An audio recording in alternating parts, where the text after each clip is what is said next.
What's up, everybody? Hyun here. Today we are gonna be finishing um, best 30 best 30 horror stories of 2020, animated, obviously, part two. And yeah, so let's get to it. Okay, hold on. Let me see if this sound bar is this sharing audio. Am I recording? Yes, I am. Yes, I am. Good, good. All right. Anyway, let's get to it. True horror story about anybody. This happened around the year 2011 when I was 13. Damn, 2011? Damn, that was a long time ago. One day, my friend was planning on throwing a party at his place, so my older cousin drove me there. It took about 4 hours to get there, and when I finally arrived, it was around 8 p.m. A few hours later, we were having fun, but out of nowhere, I had to use the bathroom really badly. Dude, I hate when that happens at parties, man. I swear. You have to go to the bathroom for some reason. About 5 minutes had passed, and while I was in the bathroom, I heard a crunching noise coming from the woods. At first, I thought it was someone who arrived late to the party, but all of a sudden I heard loud banging on the glass. I started to think it might be my friend just looking for me, so I told him that I was inside the bathroom. However, it wasn't my friend. It was a guy who looked like he was in his late 50s. He said that his car broke down. He then asked me to help him, but I was already paranoid about strangers, so I simply told him that I couldn't help him. He nodded his head and walked away. When I was done using the bathroom,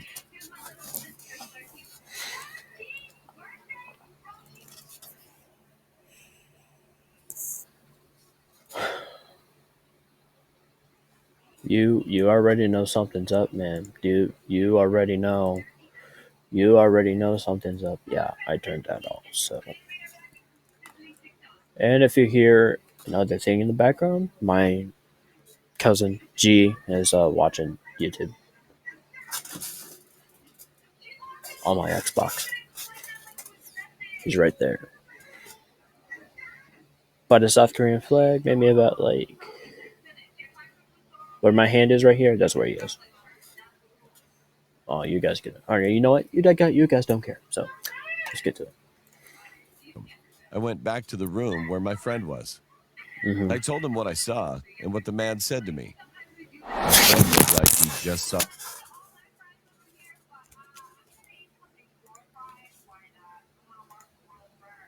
Tell me you have a brother without telling me you have a brother. Please leave my room, you are ugly. Okay. Okay, we're doing we're doing we're doing good. We're doing good so far. We're As older brothers, they say every nice thing we just have to do. plugged in still. Oh no, it wasn't. Was the soundbar good? Yeah. Well, we're off to a good start, are we? Saw a ghost. Then he finally said that for almost 2 months, this man was stalking his entire family and Wow. also saw him from the bathroom window tons of times. They asked the police to check their area several times, but they couldn't help his family. When he said that, I thought he was overreacting until I heard the same banging noise now coming from the door. It was more violent now. Everybody paused what they were doing and looked at the door in shock. One guest broke the silence and said it was probably only the pizza delivery man. But my friend told me not to Try to change the subject. answer the door at all costs.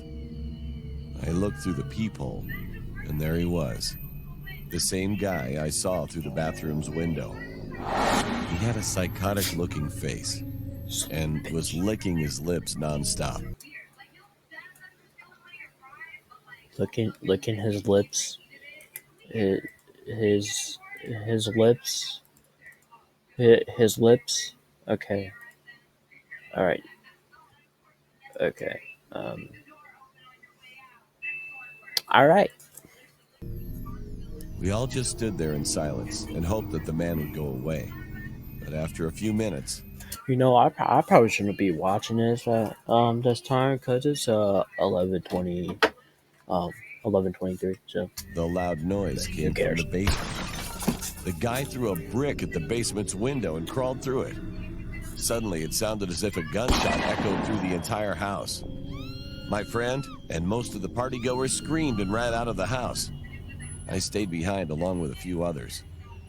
One of the older kids was trained in martial arts, so I saw him assault and attack the man until he was shot.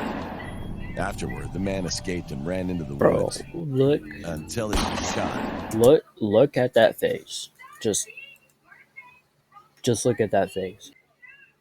Just look at that face. When you see that face and when he pulls out that gun, you know something's up. You know something's up. You know something's up. Like no, that would be a no no. No. Honestly, it would be a no no. It would just be a no no, honestly. Afterward, the man escaped and ran into the woods. The whole scene was chaotic now. An ambulance and police car arrived soon after, and fortunately, the kid that was shot survived. Oh, praise the Lord, man. After a few days of intense investigation, the police went to my friend's house and told him that they caught the guy.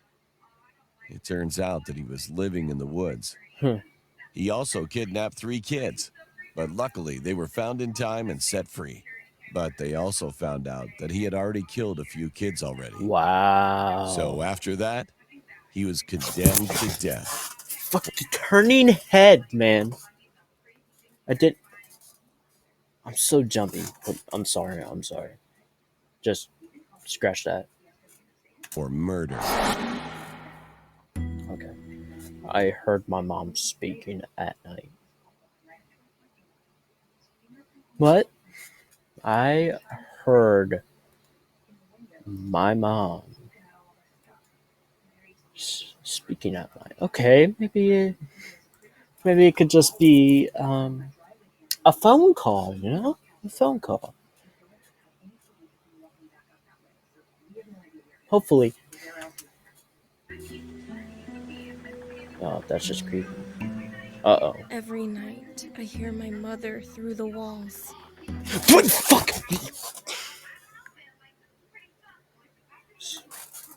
Okay. This went. I got scared for no reason, honestly. This, but this, this, this, this is your mom. This is your mom. This is your mom. Really? Okay. All right. Okay. Um. Yeah. If I had my mom, that looked very scary. I would run away, especially with a mom who just. Oh wait, no, hold on. She never Wait, hold on. talks Does she actually sit by her bed, or you know what? Let's just. during the day, only at night. Like clockwork, she begins at midnight, and Okay, I'm sorry. Hold on. I I'm hear sorry. my I'm gonna mother restart it. through the walls. But she never talks during the day, only at night. Huh. Like clockwork, she begins at midnight and abruptly stops at 6 a.m. I've heard When you know something is up at 12 a.m. You and stops at 6 a.m. right away. Brother, family member, or whatever, dog stops barking. Oh hell no! You know something's there. heard everything from harsh whispers, playful talking, cackling, and even screaming. Some of the things I hear her say frighten me. It's about dark and dreadful things. Whenever I enter her room to check on her, the silence is there. She just rocks in her chair. This is enough. I can't take it anymore. My mom has been suffering from seizures for the past few years, and they're getting worse. The doctor told me that she needed full-time care, so I volunteered. I mean, if that was actually my real mother, I mean, I wouldn't just leave her, but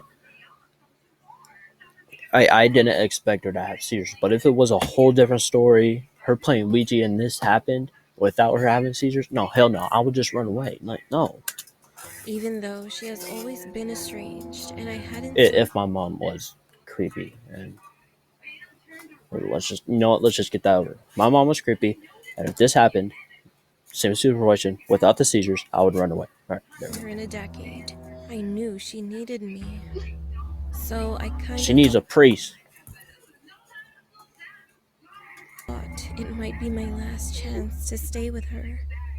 But it's gotten Is this your house? too much. She scares me.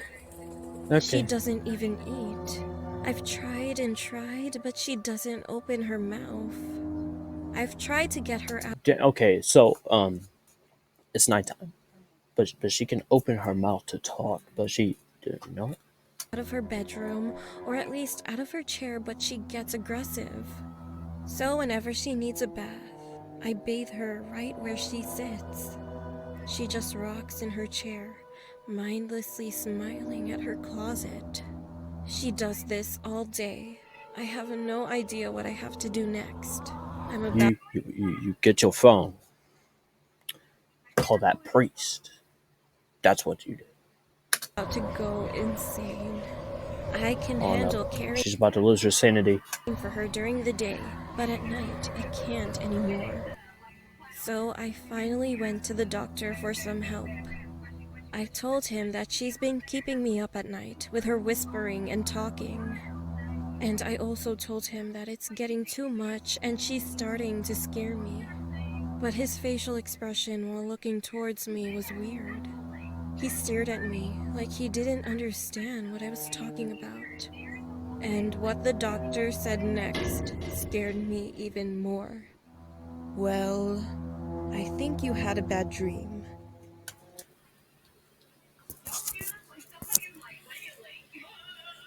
Hey, is that really true? Kids are supposed to be seen, not heard. Your mother bit her Damn. tongue off a few years ago. She can't talk at all.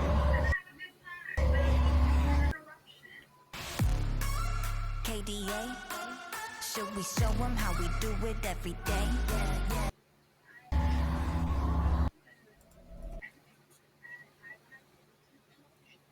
Okay, that was a good twist, but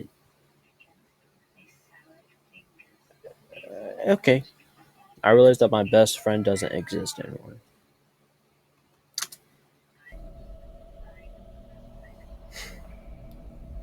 It all started one summer afternoon in August. My best friend Mike invited me to his house. Mike was the type of kid you'd call a nerd. I'm a nerd. He always got good grades, wore glasses, had freckles, Oh and well, I don't really know about good grades, but I did. I did do better this year. I did. Just math though. Technically, yeah, I did good all the years, just except math. Math sucks. believed in things like dragons and magic. One of Mike's favorite things to do was performing magic for me. Every time I'd come over, he'd perform magic. But this magic trick, though, would be the one that I'd never forget. Uh-oh. When I got to Mike's house, he said, "I have a new magic trick to show you, and it's the best one." He grabbed my hand Okay. and we went into the living room where he had a large box in front of his family photo. It was all four of his family members in that picture: Mike, Josh, and his mom and dad. Okay. The box was about his size so we could fit in it, and his older brother Josh was standing next to it. So I sat down on a couch and Mike started introducing the name of his magic trick. It was called the vanishing. Josh opened the door to the large box where nothing was inside, and Mike walked in. After Josh closed the door again, he then said some weird words and then yelled, "Poof!" Josh slowly opened the box, and Mike was no longer in it.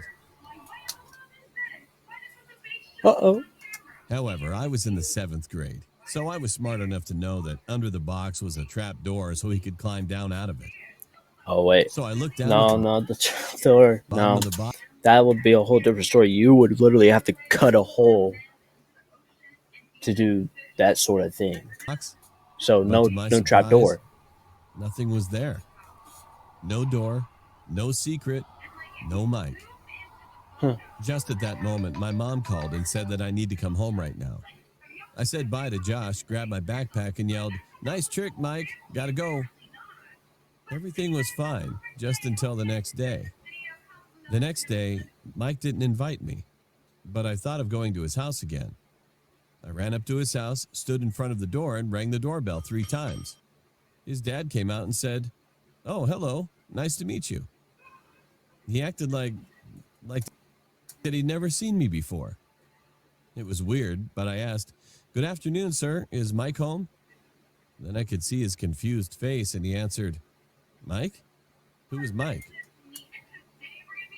Okay. I felt stupid at that moment, as if I had come to the wrong house. I then quickly asked, "Your son Mike. You have 2 sons." During explaining the situation, I felt irritated, so I pushed him to the side to get into the living room. "Josh," I said, pointing to the photo, and then Uh-oh. Mike's a goner. my eyes widened. Wait, so if this is reality or could be, if something like this, no, it's stupid. Okay, no, I'm gonna explain it anyway. So if this is reality, could be.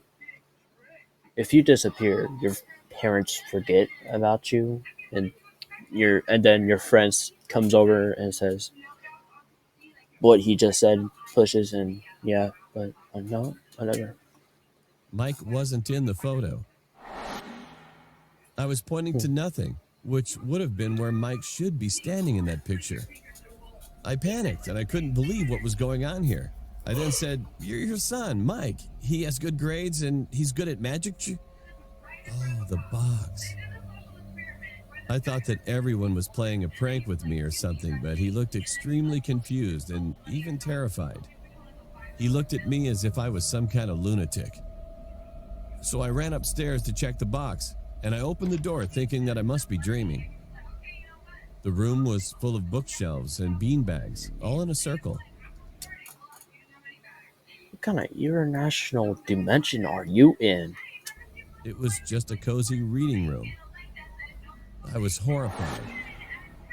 I kept saying, "No, it can't be," over and over. That moment, Josh came in the room. I thought, this is the last chance. Please tell me he did not forget. I quickly took out my phone thinking that I could remind Mike to them by showing selfies that I took with Mike before. However, just when I did, he was in none of the pictures. Like, The one where I gave him a hug, where we went to the other friend's birthday party and took a picture with the clown, nothing was there. It was like he never even existed before. And I felt that moment was well, I probably could have gone too far. What if Mike didn't exist at all? like a nightmare. To Okay, this so the brother day, doesn't there is have any. literally no one who remembers Mike in my town. I still can't believe what happened to Mike, but I definitely believe that Mike is real. And he must be somewhere.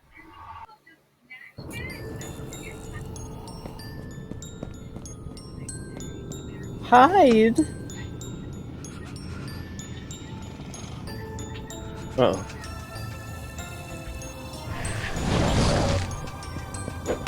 Yeah, so looks like hiding's not a good choice. Oh, right. Yeah, we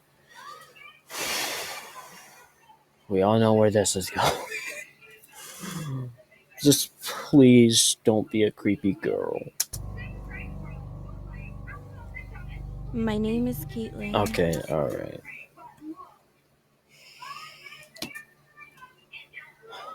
The animated girl obviously looks like a little girl, so this was probably gonna be good and very fucking scary. This incident happened when I was 14 years old. Okay, not really that little, but And I will never forget this memory. One day, I was at home alone at my house. that's not a very good thing. My mom was still at the office late at night, and my two siblings were at my grandparents' house. So why didn't you go? You know what? Never mind. Which was kind of far away from my home. At first, I was just enjoying my time alone, watching Netflix and doing some fun stuff. I would have been doing the same However, thing. after a while, I got pretty bored, so I decided to invite some of my friends over. I asked my mom for permission and then called my friends. That she knows manners. You ask your mom first if you can do anything, you know. Because if you don't, when you get home, you get in that belt or that fucking paddle, or you get the hand or that fucking wooden spoon.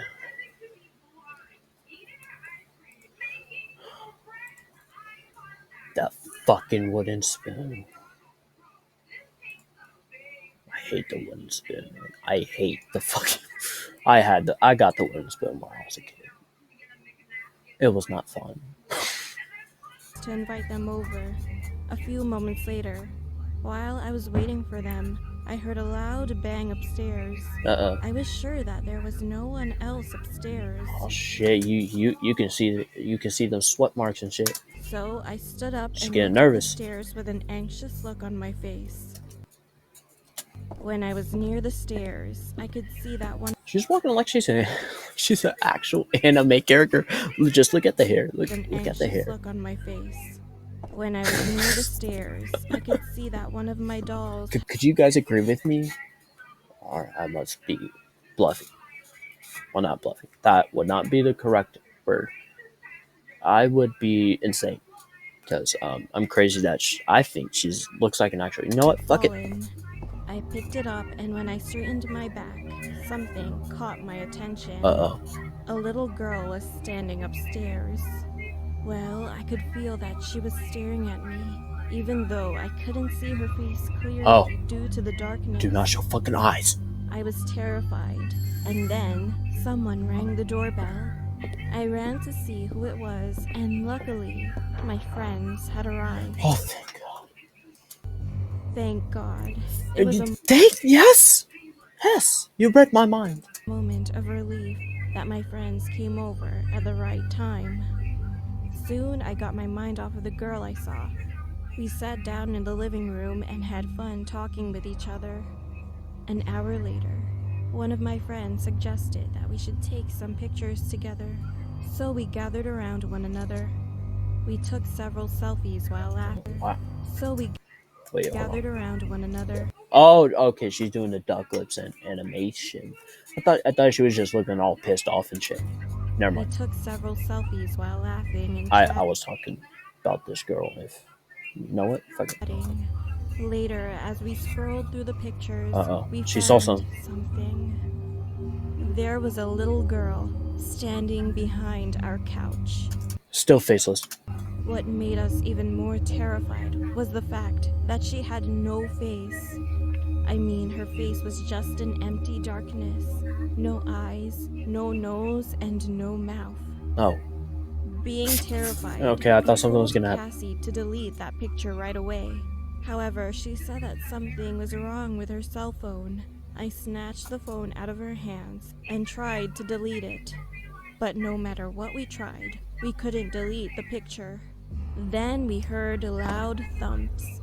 It sounded like someone's footsteps were coming from upstairs, and our light was flickering on and off at the Well, at least she's not alone.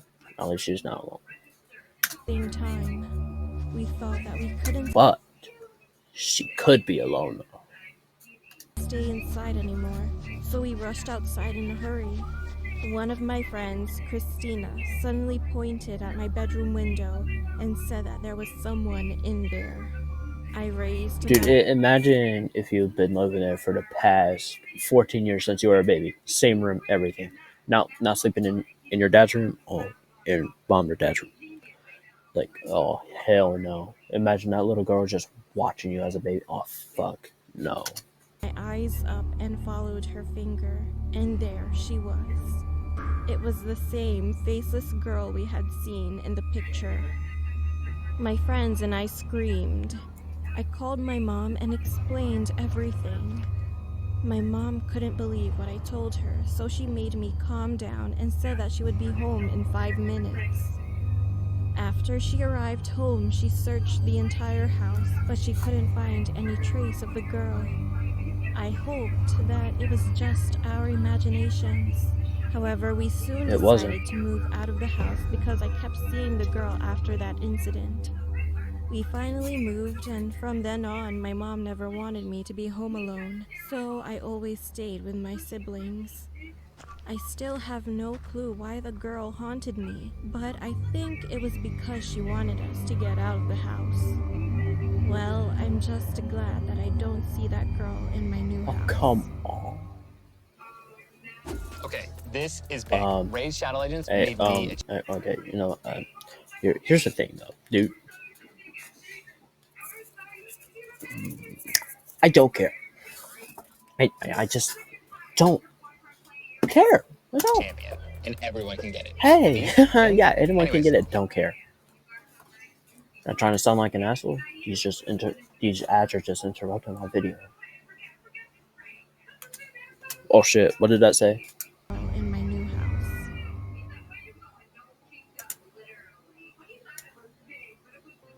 When I was in high school, I was crazy about a boy band and used to stay up late at night watching their videos. Because of this, I used to fall asleep at around 3 or 4 a.m. The town I lived in was sort of a new city under construction, so it was really quiet and there was no one outside during that time. One night, it was around 3 That's actually a good thing. a.m. Actually, no silence at all.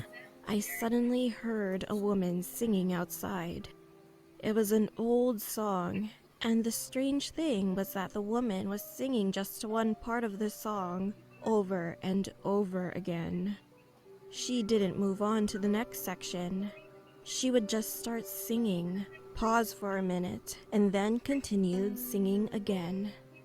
Out of curiosity, I opened the window and was about to sing the next verse of the song to surprise her.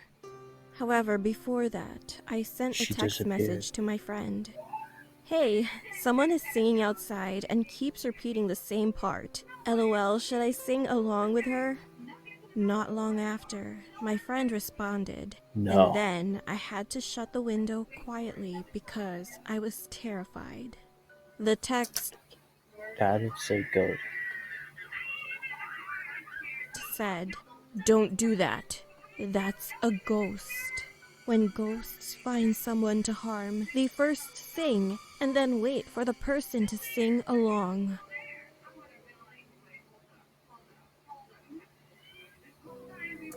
Wait, so that was it?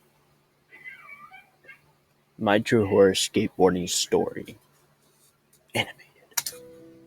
There's a building that has a parking garage with a bicycle parking area on the lowest level that me and a group of my friends like to Honestly, I have never seen a bicycle parking in a garage building. Never, but whatever. hang out at and skateboard. I called up my friends Jordan, Dorian, Jalen, and Aditya one Sunday to ask Aditya? if they wanted to go skateboarding with me at the garage. Cool name. They all agreed, so we met up at my house and rode our skateboards and longboards through the unkept paths between the apartment buildings and arrived at the garage. We waited for a car to drive in and set off the sensor to open the garage door. Then we tailgated in. When we got inside, we rode our boards around, just practicing some skills. Eventually, we rode down to the lower level and sat in the bicycle parking area to have a break and drink some soda. All of a sudden, a car pulled up, and parked in a spot that was visible from the bicycle parking area. The car sat in the spot with its engine running and the driver still sitting inside. Then another van pulled up and shut off its engine in the middle of the road. Both drivers got out and met each other halfway. They were both tall and intimidating with their hoods up. One driver passed the other driver money, but then they suddenly began to argue. We all watched in awe as they flung their hands around dramatically and started to shout. We couldn't make out what they were saying since the loud echo distorted their voices. We all froze as the van driver pulled out a gun and shot the other driver in the throat. The driver collapsed, blood pooling around him. The van's driver yelled something, and then we saw two other guys get out of the van, one tossing the body into the back seat, and the other began wiping up the blood. Something was going on here, and I could tell we were in danger. Dorian whispered that we had to leave, now. We all began to quietly grab our skateboards and started hiding behind a wall. But the blood-cleaning guy spotted Jalen as he was making his way over and yelled to the driver. The van started up, and right then, Aditya screamed. We all threw down our skateboards and began pushing away as fast as possible. I could hear so many noises in my ears, like skateboards moving, voices shouting and screaming, and the roaring van behind us. Dorian was on an electric skateboard and was taking the lead as we wound around the ramps, rising to the next level. Jordan was next to me, and Aditya was close behind us on his scooter. Jalen, who had been the last to leave, was falling behind, and we could see the van speeding up behind him. I yelled for him to run to the side, and he popped his skateboard into his hands and took a sharp turn to the left, running up a fire escape. The van screeched around the corner as Dorian began approaching the garage door. And that's when I realized something. We had to wait for a car to trigger the sensor and open the door. I yelled at Dorian to take the staircase to the right, and he did. Jordan and I hopped off our skateboards and ushered Aditya into the staircase. We burst out into some dirty apartment floor, and I quickly called Jalen. He picked up and told us he was outside the apartment building by the main road. We held our skateboards and ran through the apartment floor until we found the fire escape. Then we managed to run outside and met Jalen, where we called the cops. After the cops arrived, they started to search the parking garage. They couldn't find any traces, nor the cars there, so they decided to check the security footage. The footage revealed the van's license plate was covered with duct tape, but they did catch the license plate of the car of the driver who'd been shot. They said they'd keep us updated and gave us a lift home. Since then, we've never seen the van again or gotten any important information from the cops. My friends and I have recently resorted to the much safer and public skate park nearby and never visited that garage again. Johnny Ranchers, time for flavor ride.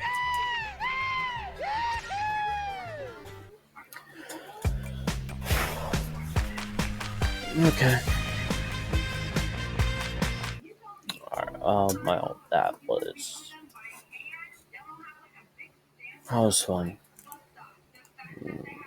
Oh yeah, I got plenty of time. We could probably make this shit 2 fucking hours.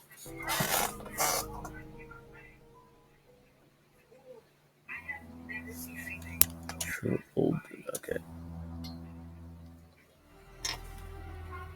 One evening, I was looking for an internet cafe because I needed to send a few emails. I spotted one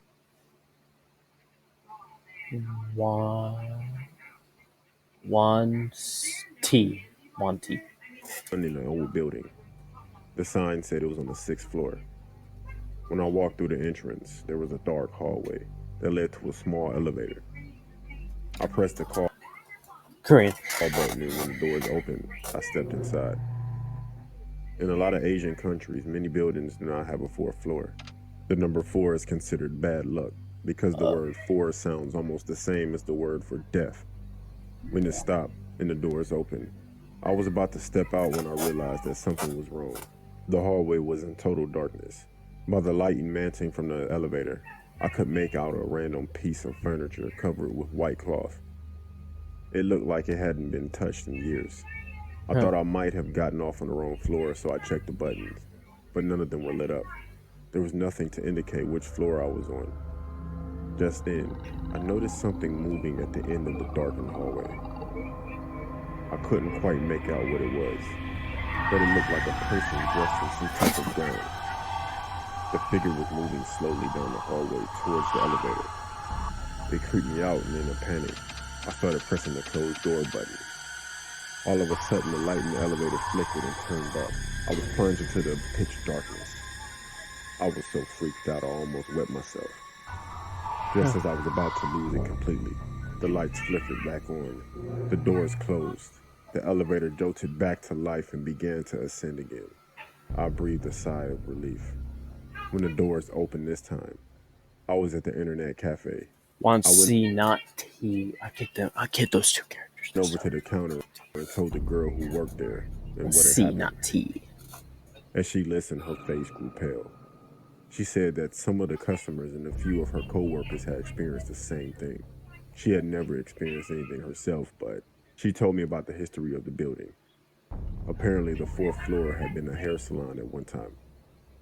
It was prospering and doing pretty good until one of the women who worked there killed herself in the salon. Nobody knew the reason why.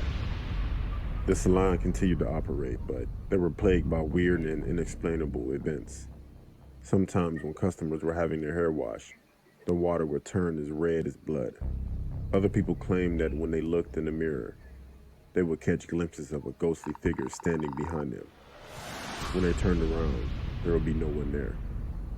Because of these events, the salon developed a bad reputation. I don't know where the salon's at in Korea, but I hope they take it down. And began to lose customers. Eventually, they were forced to close down. Okay, all right. The building's owner tried to rent the 4th floor out to other businesses, but when they found out what had happened, nobody would take it. Finally, the owner reduced the price to nearly nothing, and it was rented by a businessman who planned to open a stationery supply store. However, when they tried to do some renovations on the floor, there was a series of mysterious accidents. The workmen's tools would sometimes disappear, only to be found in strange places. A large mirror suddenly shattered when nobody was near it, and a workman had his hand crushed when the elevator closed unexpectedly. Eventually, the workmen were so spooked that they refused to continue. The building's owner gave up trying to rent the 4th floor out and just shut it down. He had the buttons in the elevator replaced, and it was reprogrammed that nobody could go on the 4th floor. At least that's what's supposed to happen. For some reason, when people took the elevator, it would sometimes stop on the 4th floor, and when the doors opened, some people would see a figure coming toward them in the darkness. I honestly still don't know what that was.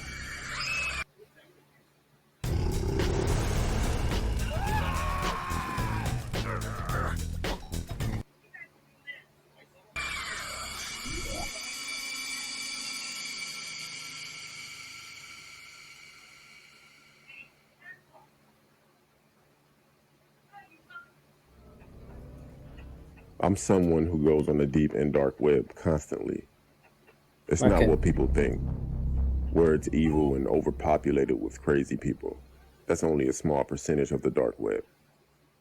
Years ago, my girlfriend broke up with me, and I put her personal information on a forum, and soon after that, she disappeared. It's been a while since that happened, and I've ran into people that have disrespected me since. I'm not an intimidating guy, nor do I look intimidating, nor do I ever have physical or verbal conflicts. I always think to myself that these people don't know what could happen to them. I work at a fast food restaurant, and at the time of this story, my manager was really on my case about everything. I would be late, mess up orders, have an attitude with customers, and some other stuff I could name, but it's so much. I understood that I was messing up, but the tone that this guy would talk to me embarrassed me in front of my coworkers, and sometimes in front of customers. One day, though, that was the last straw. So one day I walked into work, 5 minutes before I was due to clock in, and my manager out loud said that the window liquor is finally on time, in front of customers and my coworkers. Everyone laughed at me. During my whole shift that night, he would direct smart comments toward me, while still yelling at me for everything that I did wrong. I made up my mind. I was going to find that forum and give his information. On my walk home, I was going back and forth with myself about whether to do it or not. By the time I made it home, I made up my mind. I didn't shower nor did I change clothes. I went straight to my laptop and I searched. I possibly clicked maybe 100 links because on the dark web there are links that will take you down any rabbit hole. A link named Pork Chop piqued my interest.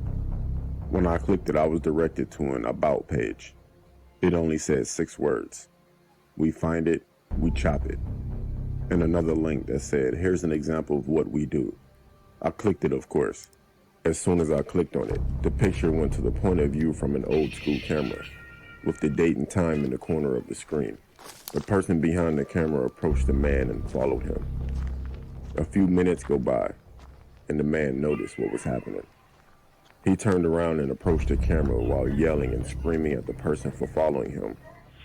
Then all of a sudden, you see 5 huge guys dressed in black wearing a pig mask run from behind the man and drag him into the dark. The person holding the camera turns the camera to his or her face and leaves it there for about 5 to 10 minutes. That person also wore a pig mask, but all you could hear was the man screaming and sounds that I don't want to describe in the background. The camera was then turned back around and the sight that I saw was disturbing. It was something that no one would ever want to see. Some people say that they wouldn't wish it on their worst enemy, but I did.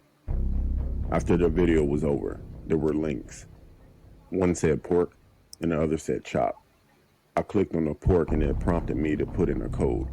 I didn't have one, so I backed out. So I clicked on chop. There was information that needed to be filled out, like name, height, description, and place. I filled out all the info for my manager. In the place, it was my job.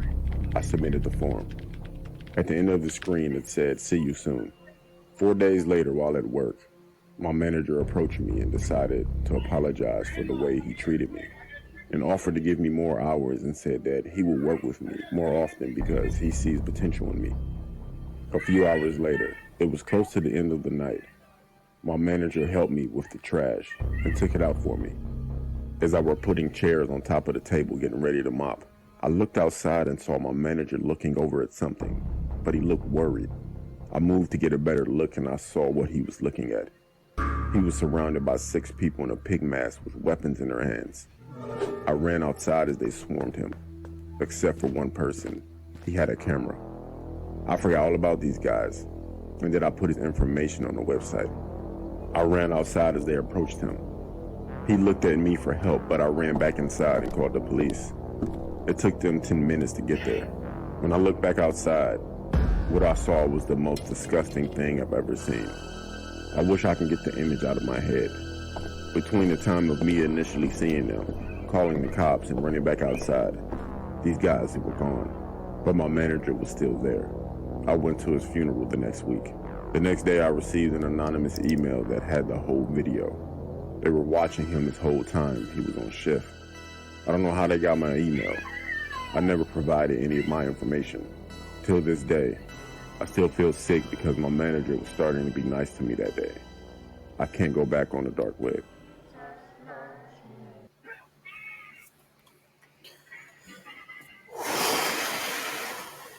Wow.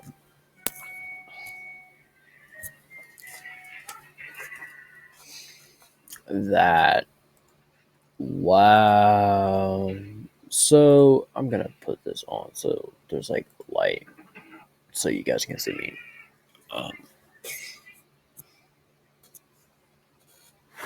That was scary. I've been quiet. All right. Yeah. So never visit the dark web.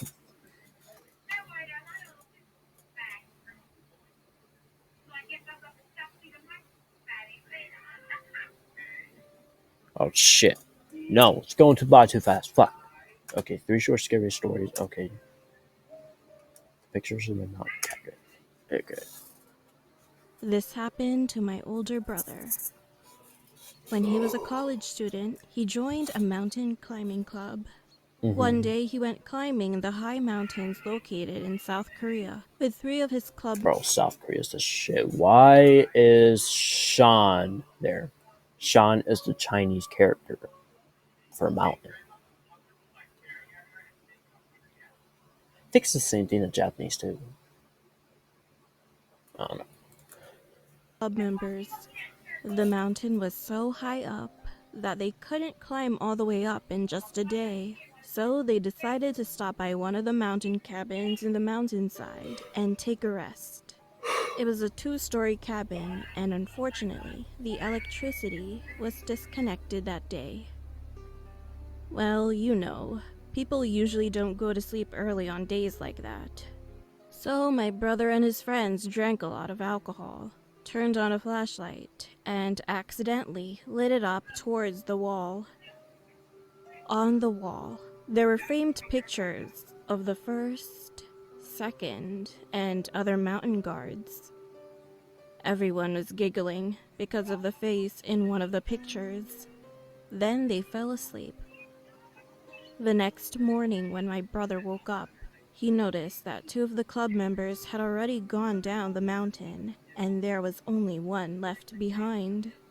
He had fainted, and froth was coming out of his mouth. He looked around in confusion, wondering what was going on. He saw something he could not believe. The cabin was surrounded by small windows. Well then, what the heck was there last night if what they thought were photo frames were actually windows? Wow. Okay, yeah. When you know dude, there's always a story about a woman in white, dude. A woman in a white dress. My cousin used to work at a police station, and this incident is about one of his colleagues' Scary. experiences. One day, he received a call from a gas station worker that he had been robbed, and the robbery escaped shortly before he called the police. He asked the worker if he could describe the suspect, and to his surprise, he said that the person was in fact a woman with a white dress, and she has very long dark hair, and also she was beautiful, he said. At first, she came to ask for help because she got lost in the middle of the night. So I went to the office looking for my boss and told him what had happened.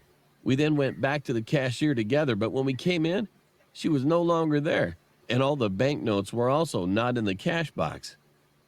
Since he was the only one on duty that night, he headed to the spot of the incident right away. The only one on duty? That doesn't... Okay.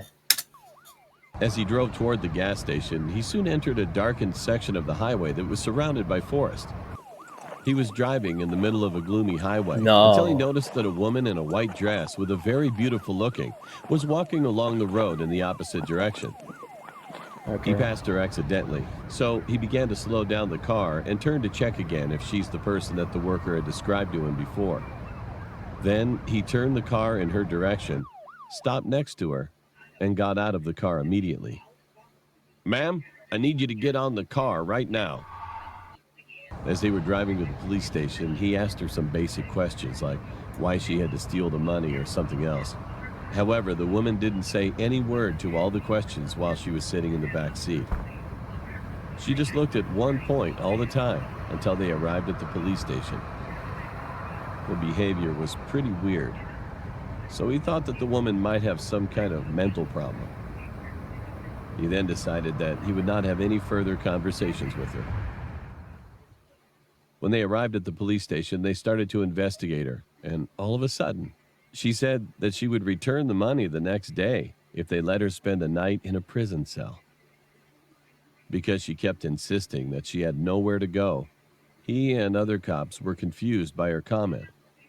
But they could nothing to do, actually, so they eventually approved of her proposal, letting her spend one night. The other police then called the gas station and informed the workers that they had captured the person, and they would return the money for tomorrow. The next day, he went to visit the woman they had detained yesterday. She was gone. However, he was stunned as soon as he had arrived at the prison cell.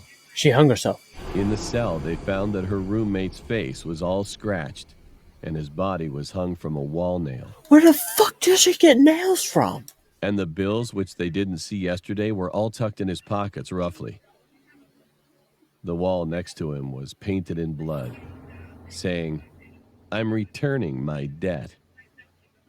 What made him even more frightened was that the woman completely vanished. He went to the director, informed this, and they had a search around the area widely, but she was nowhere. Even today, everyone in the police is traumatized by this incident. And that's what my cousin told me.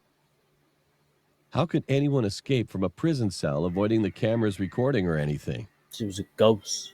Eventually, they never found out what had happened that day and where she is now.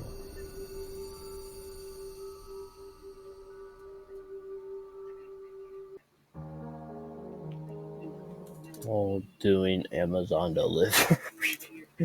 Amazon delivery. Come on. Wow. Okay. Alright. Let's get into it.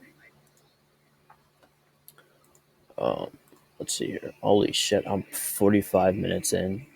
Damn. Well, in this part of this section video, but it'll be longer.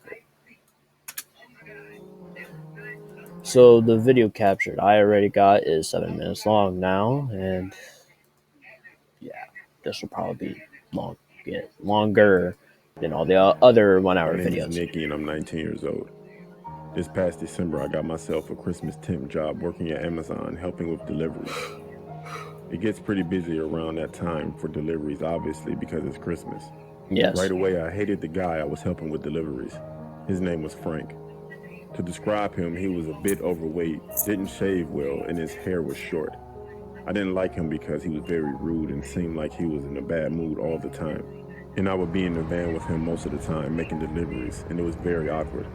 I tried to make conversation with him, but like I said, he was very rude. And there was no point in trying after about 2 times. I thought about quitting, to be honest, or at least be with a different delivery driver, but I didn't want to cause any trouble. I was a temp after all, and needed this job. I thought Frank was really rude and socially awkward, and not a nice person to be around, but I never thought he would harm me in any way. One evening after finishing deliveries, we were driving back to the Amazon warehouse, or at least that's where I thought we were going. Frank passed the turn where we always go to the warehouse. As I said before, we didn't really speak, so I wasn't about to question him. He would probably snap at me anyway. After he continued driving, the more obvious it was to me he was taking me to another place, and it wasn't the warehouse. I finally asked Frank where we were going. He didn't snap at me, surprisingly. He just said we needed to run and do a quick errand. I was looking around my surroundings, and I could see that we were around empty fields and abandoned farmhouses. At this point, it was getting dark outside. Frank then pulled up next to a tall, overgrown, and unkempt cornfield. He said to me in a very firm voice to stay exactly where I was. "Don't move." Frank then got out of the car and started walking up into the dirt road, disappearing into the dark of night. 10 minutes went by. I sat in the van by myself in the dark and had no idea where I was. My phone was in the warehouse in the locker, as we weren't allowed to have our phones during work hours, so I couldn't even go on my phone or use it as a light source. I needed to pee and couldn't hold it any longer, so I got out of the van and headed into the cornfield to do my business. After doing so, I started to walk back towards the van. In the near distance of the cornfield, I could see flashlights. 2, in fact. I found that really odd, as the whole area seemed to be abandoned. As I got closer to the van, I could hear a sort of heated argument going on between Frank and another man whose voice I couldn't recognize. I couldn't see him either. I heard the other man say, "Where is she? You said she was in the van." Frank then told the man that she was just in there, and she has to be around here somewhere.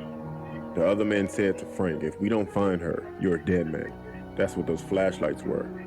Those men were already out in the cornfield searching for me. I snuck off into the field, walking quickly but as quietly as I could, the whole time crying and thinking I was about to die. After walking far enough, eventually leaving the cornfield, I ran down the side of a long dirt road. I have no idea for how long, but eventually I came across an old diner which was still open, thank God. and the manager called the police for me. After this incident, I quit my job, but this wasn't the end of it. About 2 weeks after quitting my job, I got a call from my boss who employed me. He told me that I was the last one to see Frank, as no one has seen him since. Apparently, there were rumors that he owed people money from gambling debts, the people you don't want to be in debt with. As much as I don't like to think about it, I'm pretty sure Frank's way of paying off his debts with those people was to hand me over to those men. And what those men had planned to do with me, I never wanted to imagine.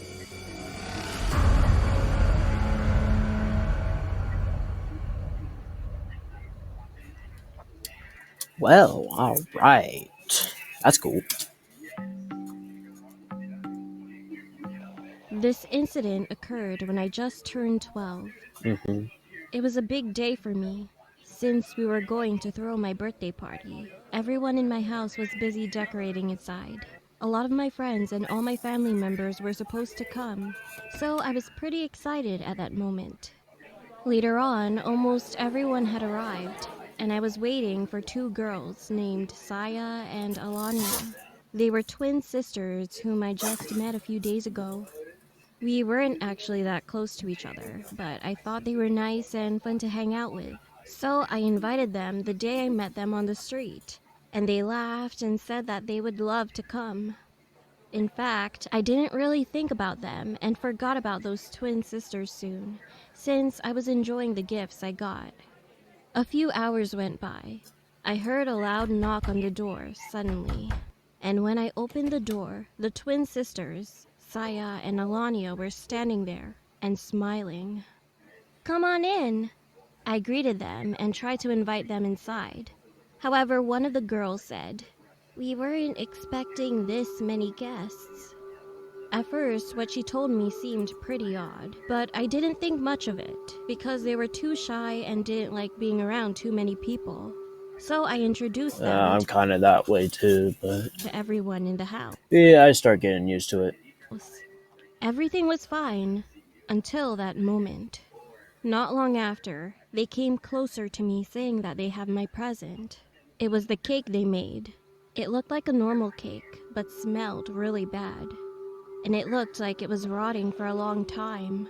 No doubt, I felt disgusted. But soon, I decided not to judge by its looks, so I eventually tried one bite. To my surprise, it tasted really good. I proceeded to eat more and more, but then my eyes suddenly started to go blurry. The last thing I remembered were the twins' big creepy grin, and that I was dragged by them somewhere. Then I passed out. I don't know how much time went by, but when I woke up again, I was in a hospital. I could feel my whole body hurting, and my parents almost cried when they saw me wake up. I was confused and asked the nurse standing next to me what had happened. Then she told me that a lot of guests noticed that I was gone at certain points on that day. They were looking for me, and they eventually found me unconscious and beaten up terribly in our shed. My parents were shocked and immediately called the ambulance and the police. They asked everyone all kinds of questions, but then one of my friends noticed the twin girls were gone too. Eventually, they were found in my attic, hiding behind some big boxes. It was said that they were covered in blood and were smiling widely at the police.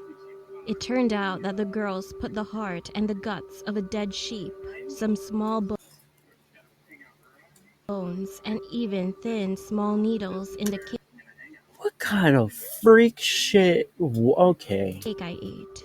And they also put lots of candies, chocolates, and some sweet things, so that's why I couldn't notice anything weird.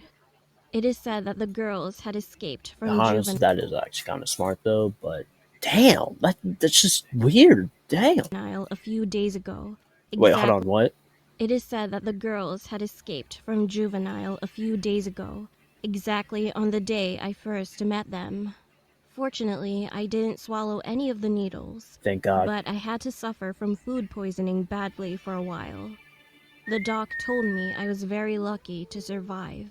To this day, I still wonder what would have happened to me that day if my family and friends hadn't found me in time. Holy shit. My Nightmare Experience in New York City by Let's Read. The events of the story take place over the course of a few nights. Before we get there, I need to provide a little bit of backstory. My husband and I had just moved to New York City, like right in the heart of the city. The apartment was breathtaking. I kept thinking that it was a loft apartment you would see in a movie or a television show. My husband was fortunate enough to land a well-paying job that allowed us to afford this beautiful apartment. My favorite part was the view. At night, you could see all the lights from the city out of the windows. It didn't take long for my husband to make some friends at work. He's a very social person, and being in sales for a decade makes it easy for him to strike up a conversation with anyone. Almost a year into living in the city, we had our weekend crew that we would hang out with routinely. We would have dinner, play games, or just have some drinks with Becky and Jim, as well as another couple, Jason and Liz. You know, I'm not starting to like this guy right here. Oh no. Best friend from the city was a man named Eric. Eric did not have a significant other, but never came alone. He always had a friend that he would bring. He would always joke with me and my husband, "Don't worry, guys. You never have to worry about me being the third wheel." This turned into a reoccurring joke, and Eric was almost referred to as this third wheel. Yeah, she got that nervous after one of our little get-togethers, my husband and I were getting ready for bed. We talked for a while, but I'm pretty sure I fell asleep mid-sentence. I woke up at some point in the middle of the night. I didn't look at the time, but it was still dark, so before 5 a.m. if I had to guess. I heard a noise, and I know that it's what woke me up. I just laid in bed, feeling a bit uneasy, and looked up in the dark room. I thought I could see a figure of some kind in the corner of the room. The more I tried to focus, the more and harder it was to see. I felt as if though I could almost hear something like breathing or wheezing. After a few minutes I felt much better and chalked it up to some kind of vivid nightmare and rolled over back to bed. I was too scared in the moment to look and didn't want to wake my husband up for something that was probably just a giant overreaction. The next night came and same story. We went to bed at around 11. I didn't tell my husband about the events of the night before. Again, I was awoken in the middle of the night. This time I looked at the time and it was shortly after 4 a.m. I could for sure hear breathing this time. I looked around the room from the bed, but this time I couldn't see any figures like I did the night before. I could just hear the breathing and it felt so close.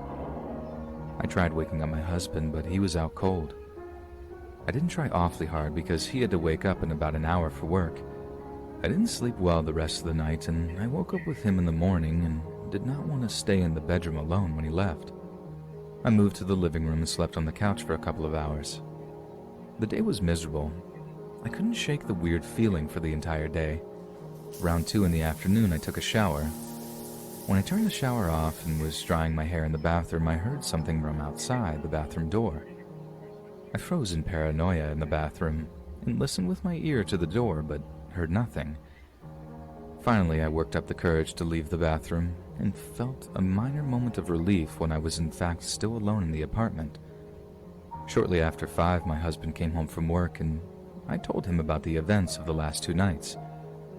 At first he laughed as if though I were telling him a joke. Once he realized how freaked out I was, he then began to try and rationalize what I could have been seeing and hearing. I have to say, I was insulted because he even suggested that maybe I had too much to drink, but that was not the case whatsoever. He then said in a reassuring voice, "Listen, if it happens again, just wake me up, and I'll search the room." This actually did give me some relief that I was able to talk to him about it. However, I was still anxious that I would hear or see something again. That night came quickly, and I was so tired from the previous night that I fell asleep even though I was practically petrified to go to bed. Again, right around 3:30 in the morning, I woke up to the sound of breathing, and it was undeniable at this point. I looked around the room and saw nothing, just like the previous night. I woke up my husband and told him to listen. He said he could hear the breathing too. Okay. He sprang from the bed and turned on the light. There was thankfully nobody standing in the room. That brief moment of solace ended quickly when that nightmare came true. My husband walked over to the walk-in closet, and emerging from under the bed was our friend Eric. He sprinted towards my husband, who was now in the closet, and tackled him. I screamed in panic, absolutely freaking out. I jumped from the bed and tried to make a run for the door. My plan was to just yell in the hallway until someone hopefully heard me. I didn't even make it to the door before Eric had caught me. I screamed as loud as I could, and thankfully in that quick moment my husband sprang out and tackled Eric in return. Kung Fu up in this shit. I ran to the cell phone and called the police. My husband is a fairly large man and was able to get Eric to the ground and keep him there and subdue him until the cops showed up. To the police's credit, they showed up incredibly fast. My husband only had minor scrapes and bruises, but had a pretty big knot on his head. When the cops were arresting Eric, we could hear him saying, "I didn't want to be the third wheel anymore. I didn't want to be the third wheel anymore." What's even more disturbing is that he told the police he was inside of our apartment for a couple of days. He had somehow stolen my husband's key and made a copy of it. He was apparently breaking into the apartment for weeks, but had been staying during the night for the last few days. I'm not sure why he didn't try anything while we were sleeping. Hell no, he was watching her. Or any of the times myself or my husband were alone in the apartment. It still freaks me out thinking that this man was inches from where I slept. We're now back in my hometown and not living in the city anymore. The terror you feel being trapped that high up in the sky with nowhere to run has made me extremely claustrophobic. You never know what people are capable of, even people you consider close friends. The police did inform us that Eric stated he didn't intend to hurt either one of us that night, but the look in his eyes told us a completely different story. Didn't want to hurt anyone in my ass. He literally tackled the husband. Bullshit. Shit.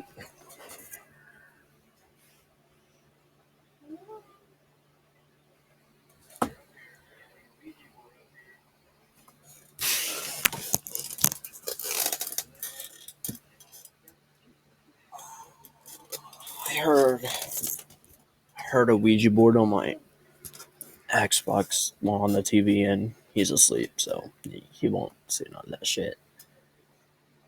Plus, he's very distractible, so he wouldn't really be paying attention to this. So, don't make me feel bad, or don't make me feel like an idiot. So, it happened when I was in middle school. One day, my family decided to visit my mother's parents' house after a long time. Plus he can't even hear it. So, the house was located in a see the creepy ass smiley bitches, but it's fine. Area. There's a big road with a convenience store and a gas station. They're Wonsi. Just like that Korean one. Around my grandparents' house. And down there in the middle is a small trail that takes a long walk to get there. It was located in the most isolated part of the village. So whenever I walked along the trail, all I could see was a bamboo forest or a large area of rice paddies, fields, and streetlights. And the streetlights are all worn out, so only a few of them are operating properly. As soon as we arrived, I greeted my grandparents and had a really nice and delicious meal with them.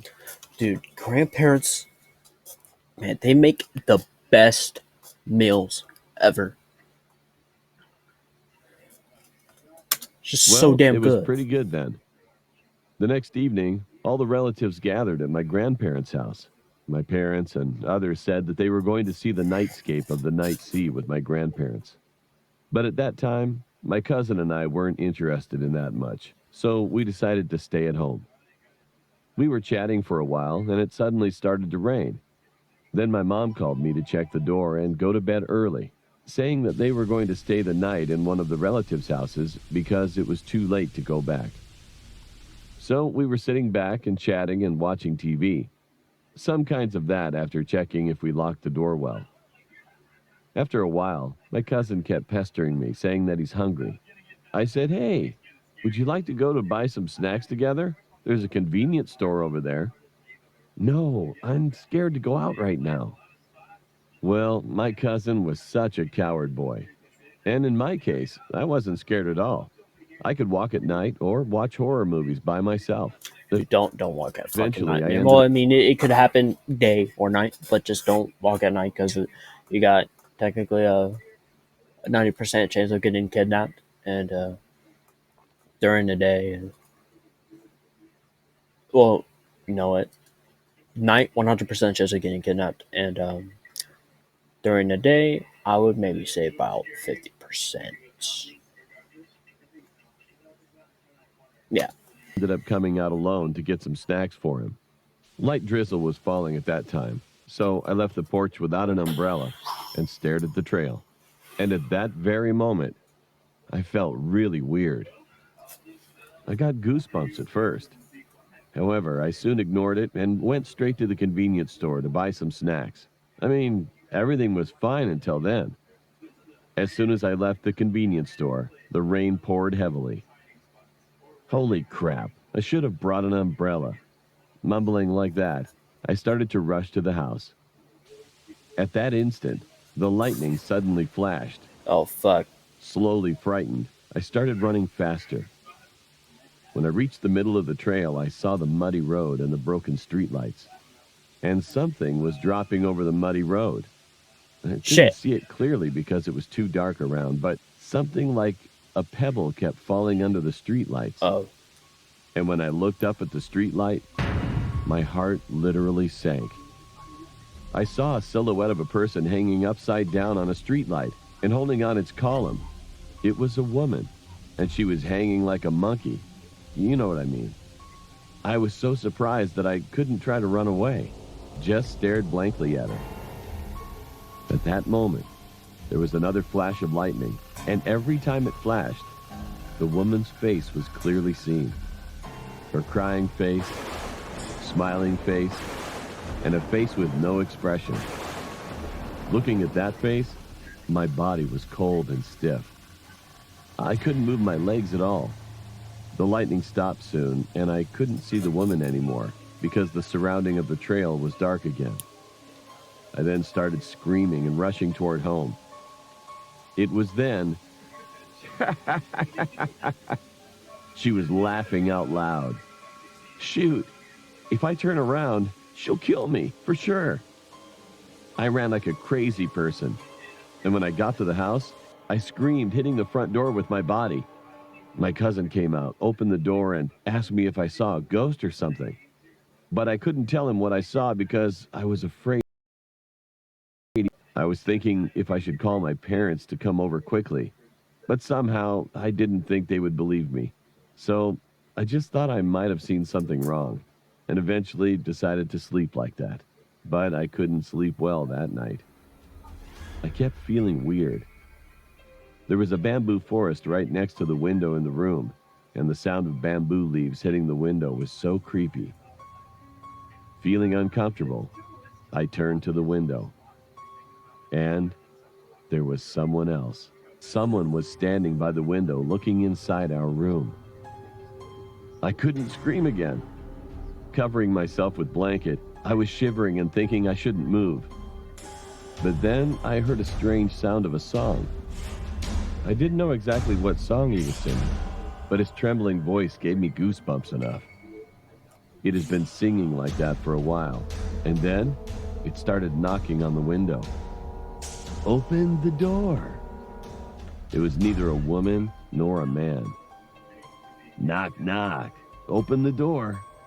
Knock, knock. Open the door. It kept talking like that in a deep, low voice. But suddenly, open the door! It was howling in an extremely high voice, and soon the voice was turning into laughter. I recognized that the laugh was exactly the same voice I heard when I'd run off the trail a few hours ago. I had no choice but waited for the sound to disappear, and I guess I fell asleep so faintly. The next morning, I woke up to the sound of the phone ringing. At first, I was even afraid about the sound of a ringtone, so I didn't come out from my blanket until Mom and the other adults came back. After a few hours, my cousin suddenly approached me and said like this, "Hey, did you hear anything strange last night?" To my surprise, my cousin also heard that weird song, knocking sound, and the laughter yesterday. So, it was not a dream. At first, we were planning to stay one more day, but I begged my parents to go back home and I could come home right away that day. What the heck was that thing I saw on the trail that day? Do you think it followed me? It probably did. Well, it's still a mystery that hasn't been solved to this day.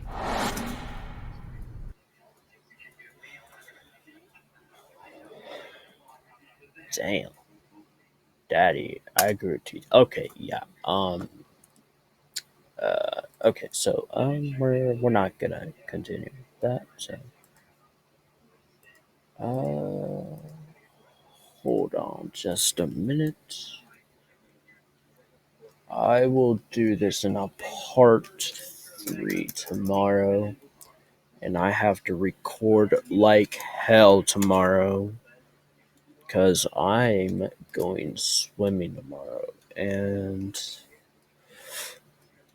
yeah, recording this all night is not going to be fun, and I have to upload it on Wednesday, and tomorrow's Tuesday, so, well, shit. I got, like, you know what? Fuck it. We'll finish it. Oh, shit, 1 hour. My father's grandmother once told him a story of a man from the 1900s in Mexico that had a very heart-stopping experience. Said My man, package. let's call him Jose, a very common Mexican name, loved to drink. So he and one of his friends are finishing drinking at a local bar one night. When they leave the bar, they say their goodbyes and go their separate ways for the evening. Oh, As I stated before, I will be right back. Alright.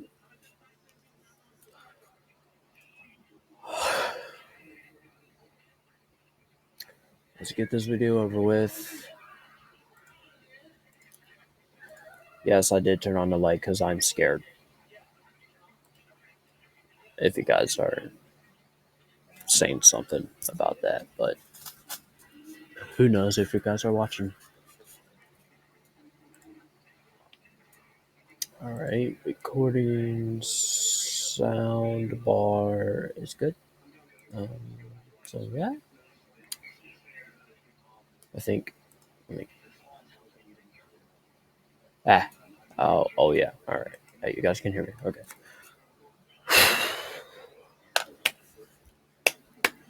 Let's do this.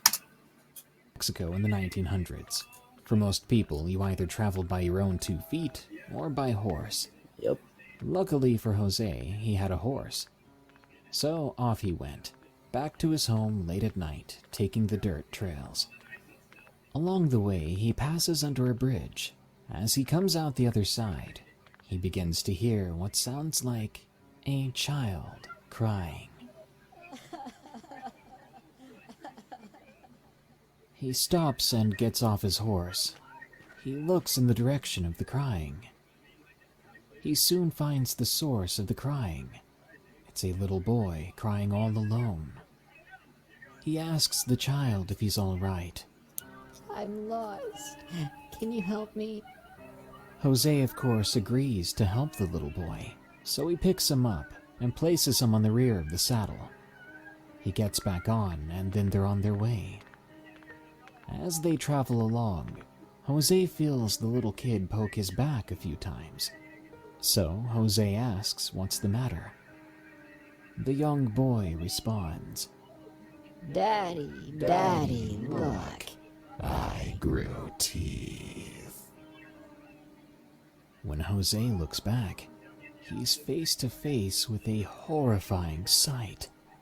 What was once a little boy now set a dark figure with rows of sharp, long white teeth smiling at him, with a pair of eyes that radiated death itself.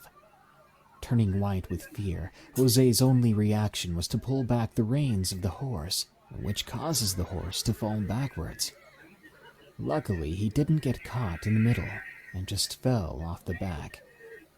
Jose wasted no time getting up and looking for his horse, but unfortunately the horse had been spooked and ran off into the night. Jose proceeded to do the same and hightail it out of there, not even daring to test his luck. He didn't look back. The following day, when his friend asked to go for some drinks, he said only a little, because he didn't want to stay too late. Okay. Yeah, that was pretty creepy.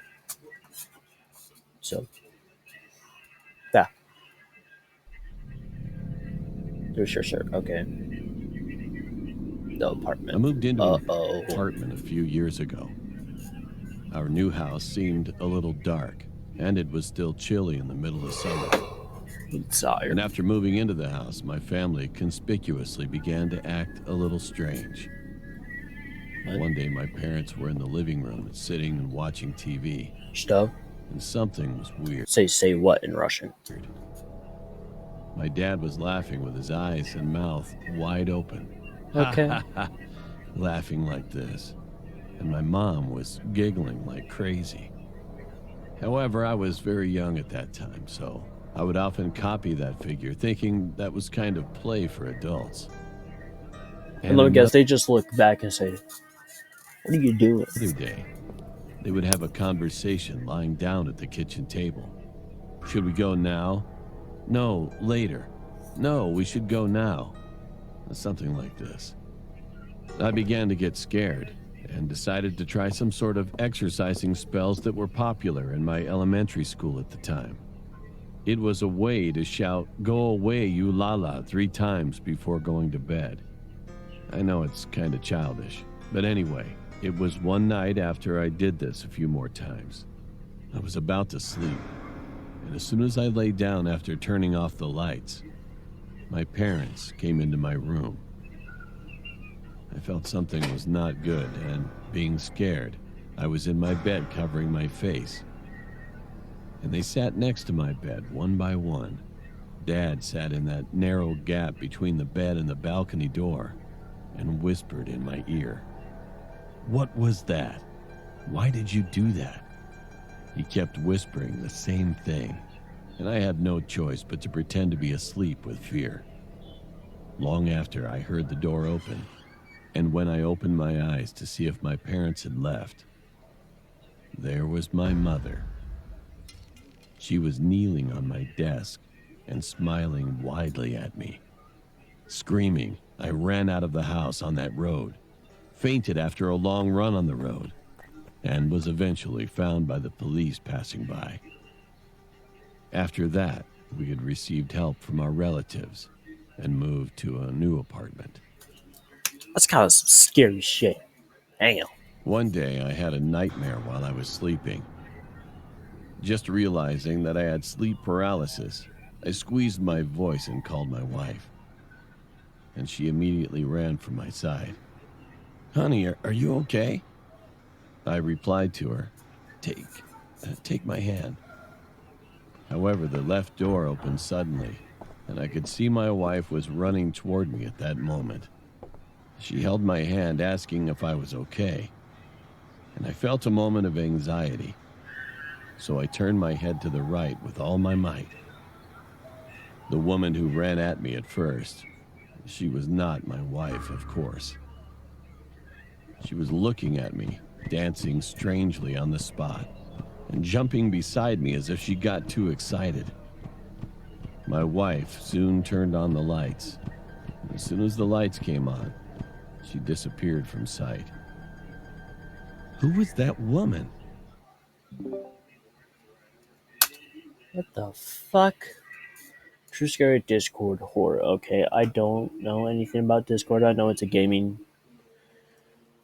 nerd chat app shit, so. My son used to be very active on something called Discord, which, from what I understand, is a messaging app for people who play video games. It allowed him to talk to people from all over the world that play the same games as him. So at some point, he broke the news to us that he'd been talking to a girl over in the UK named Lori. She and he had become friends, playing some sort of pirate game, playing together most days and talking pretty much all the time when they weren't at their computers.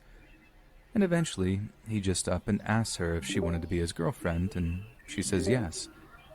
It was definitely a new concept for someone like me who grew up at a time when cell phones weren't even a thing, but I understand that we live in the digital age where new methods of dating are coming to the fore, so I just tried to be happy for him, as any mom should when their kid gets their first girlfriend or boyfriend. Plus, with an entire ocean between them, it's not like I have to worry about them getting accidentally pregnant or something.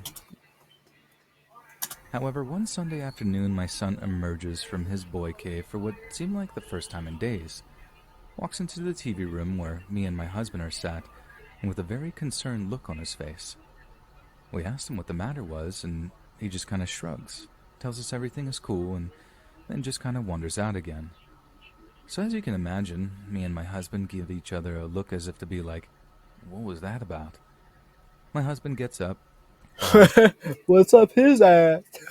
Our son into the living room before gently prodding him about anything that might be bothering him. From what he told me, our kid was just doing that typical boyish thing of pretending that everything was fine, but in a way that tells us that he's obviously upset about something. My husband then told me he asked after Lori, with our son responding in almost a visceral way of like, why are you always in my business, blah blah blah.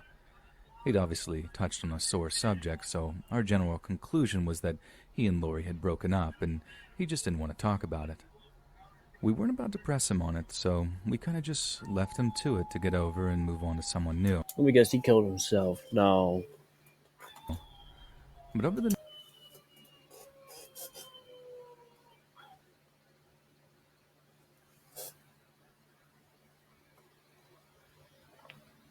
That was weird.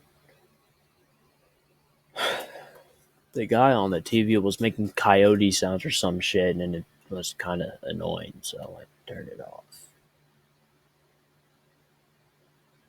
That means I should turn off my Xbox too. Give me controller. Okay, so.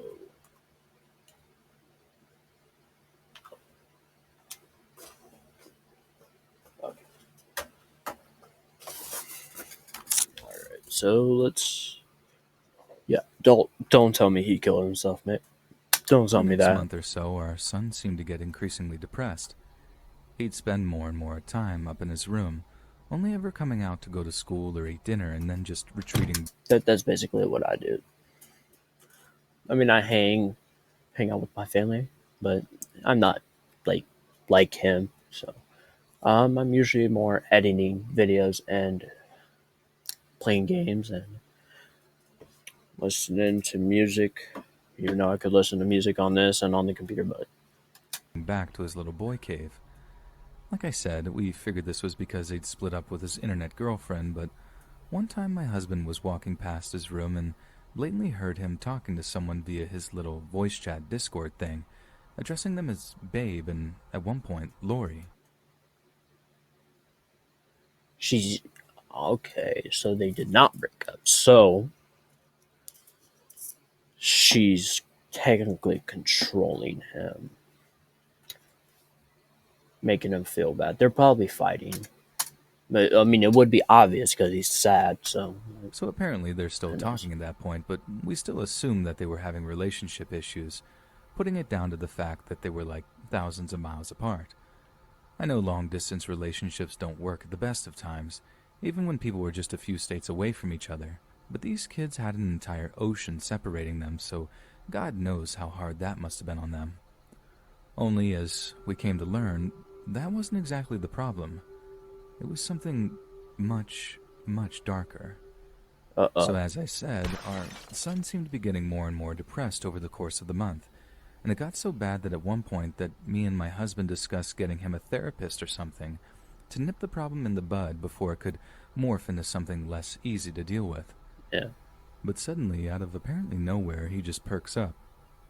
One day he's looking better, feeling perkier, and is considerably more talkative. He actually seemed keener on spending more time with us too, which for a 16-year-old boy struck us as very unusual. Hell, what do you know? I'm 16 too. I mean, not that we were complaining. Almost 17. Not telling you where my birthday is. Fucking creepos. Not to, you know what? Whoever's being a creepo, fuck you, alright? It was nice seeing him feeling better about things, and we put it down to him meeting a new girl or just shutting out Lori from his life. This kind of sunny behavior carries on for like a week or I had the same situation too, and look where I am now, recording, so until one Saturday, when after coming down for breakfast... And I actually did, it is the truth. We're here for him for the rest of the day. Late in the afternoon, my husband goes up into his room, knocks on the door, and asks our son if everything is okay. He comes back down into the TV room, tells me there was no reply after knocking, then asks me if I'd seen him leave the house at all during the day. I tell him no, that if he had gone over to a friend's house or whatever, that he certainly hadn't let me know. Then my husband just kind of shrugs, tells me he has a headache, then walks off to the downstairs bathroom to get an aspirin from the medicine cabinet. Next thing I know, I can hear him springing down the hallway and up the stairs, his feet like boom, boom, boom as he rushed up to our son's room. I'm super confused, like, what's going on? Oh shit. Before walking out into the hallway. He took drugs. From where I'm standing, I can actually see into the downstairs bathroom, and what I see makes my blood run cold. We usually kept all our pain pills and other such medication in a little plastic first aid kit style. No, you son of a bitch. That girl was making him use drugs. Thing. Fucking We whore. kept that thing stuffed to the gills, and there it was, lying on the bathroom floor, almost completely empty. Then, like my husband before me, it hit me what had happened. So I sprint up to my son's room where I find my husband leaning over our boy's bed, shaking him like, "Wake up, can you hear me, wake up." There's a pool of puke sitting on the bed next to his head, and he's completely unconscious, and there are empty pill trays lying on the floor nearby. As soon as I walk in, my husband runs back downstairs to call 911, and I take over the shaking and the wailing, begging him to open his eyes. Now, the only light in the room was coming from his computer monitor, so at one point I look over to it and see one of the most haunting things I'd ever seen in my life.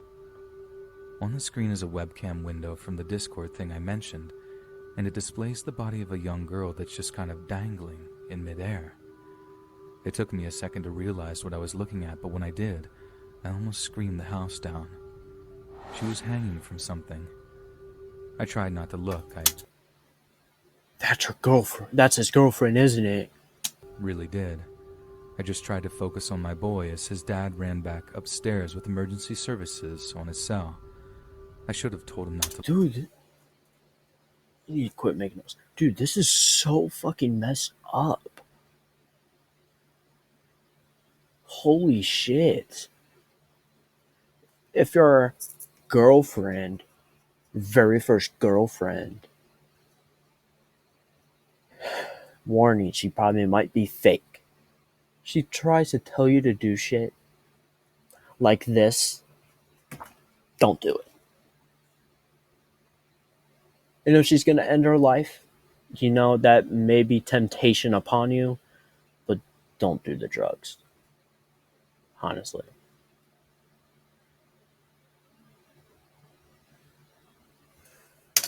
To look.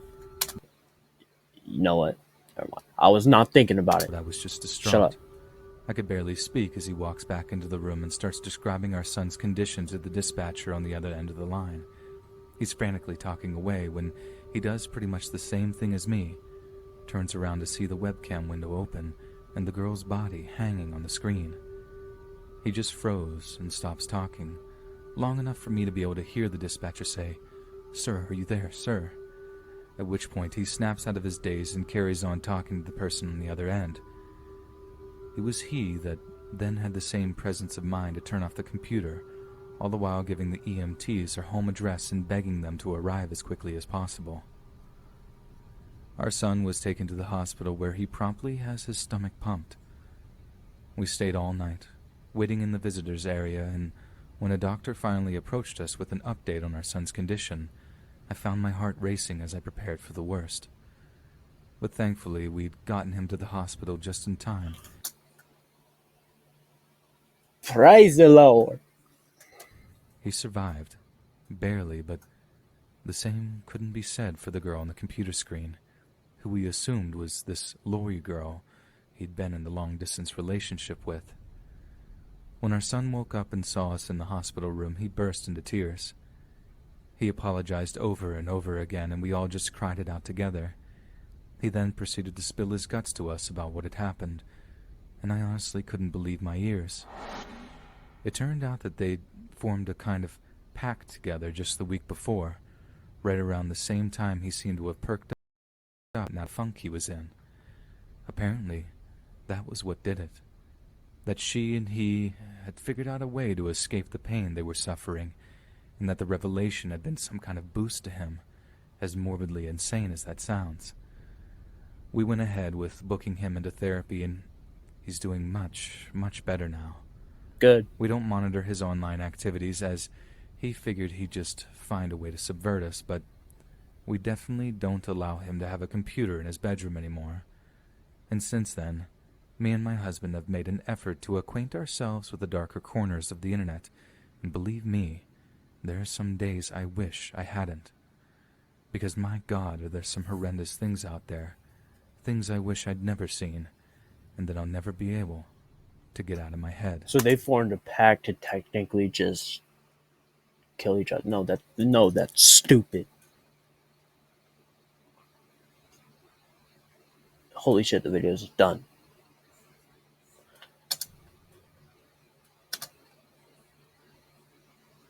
Yes, read this right here. Is that it?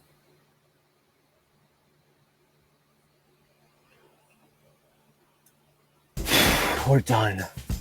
One for me. And All the stress gone. All the stress is gone. Now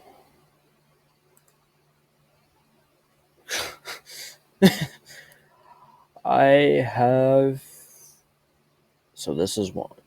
No, we're gonna get this out of the way. I have 9, not 5, 9, not 8, 9 more reaction videos left, and holy shit. So yeah, that is best 30 horror stories of 2020. That is honestly really something.